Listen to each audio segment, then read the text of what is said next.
The Chargers, man, they blew a 27-0 lead to Trevor Lawrence and the Jacksonville Jaguars. Lawrence, abysmal first half, 4 interceptions. Just insane. Truly insane how bad that, first 25 minutes was for him. For the Jags in general, they fumbled a punt, 5 turnovers, didn't force a turnover in the second half and still came back and won. But I think that brings up a narrative about Justin Herbert this season that not a lot of people are talking about. Do I think he's a top 5 quarterback? Yeah, I do. But I think that he has flaws, and this team has a lot of flaws. And I think it lowers their ceiling. Let's just take a look at games this season. Justin Herbert has shown a huge inability to stop the bleeding in a lot of these games. And again, a lot of that is due to dumb coaching decisions, or a good amount of it, at least some of it. Austin Eckler's never had 20 carries in a game, ever. Never. Been in the league since, I think, 2017, and he's never had 20 carries. This year, they were 1-6 versus playoff teams. But man, a lot of these games that they had were winnable. Very, very winnable. And they just gagged them away. Even some of the games that they won, they gagged away. Let's go through it. Week 1, they were playing the Raiders. They got a 14-point lead. They wound up winning this game against the Raiders. Remember, Khalil Mack, I think, had 3 sacks, got a strip sack at the end. But after their 14-point lead, punt, missed field goal, punt, then the end of the game.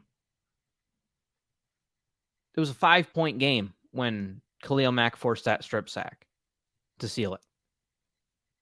Khalil Mack bailed Justin Herbert out on that one. Then let's go next week. Chiefs. Again, they had a 10-point lead on Kansas City. And then Kansas City obviously scored a touchdown after the Chargers put up points. But after they had a 10-point lead, punt. What wound up being the game-losing pick 6. Remember, I think it was a 99-yard pick 6, Justin Watson. Go Cougs. And then a punt, and then a garbage time touchdown when they were down 10 with 1:11 left. Garbage time touchdown.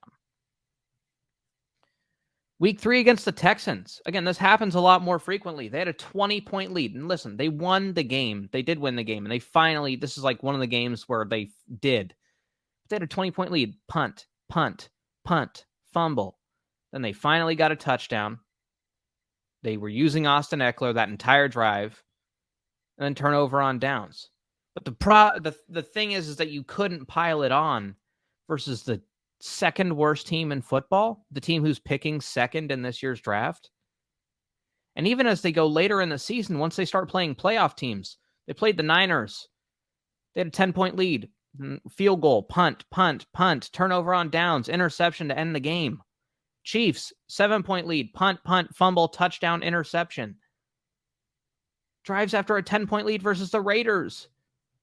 Punt, field goal, end of half, fumble, missed field goal, punt, touchdown, turnover on downs, then the end of the game. The Broncos, the lowly Broncos in Week 18, they had a 7-point lead on them. Then they had end of half.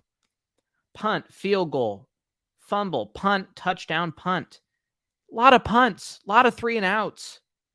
And then obviously the Jaguars had a 27-point lead.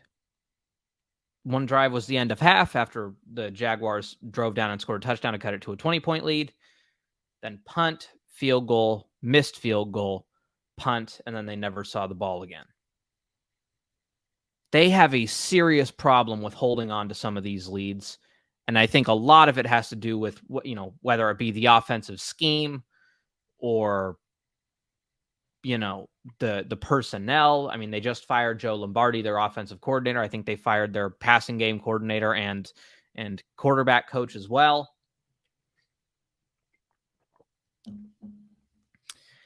But it's really gross what the Chargers have been doing and for the most part getting away with. And I think that we'll forget about this and we'll do it again next year. Just load all the offseason hype on the Chargers, win the offseason Lombardi. But this franchise, I don't know if they're snake bitten or if I don't know whose fault it is because a lot of people are blaming Brandon Staley, and I get it to some degree in terms of you should never blow a 27-point lead, and someone is at fault for that. But he allowed 7 points in the first half. He got 5 turnovers. Justin Herbert needs to show up. He has to show up in the second half. Truly, he has to show up in the second half. Do something. Get more than a field goal. 1 touchdown wins that game. 1 touchdown wins that game. And yeah, they had an opportunity at a field goal, and the kicker shouldn't have missed. It was one that was close enough that it's not a gimme, but it's one that you got to make.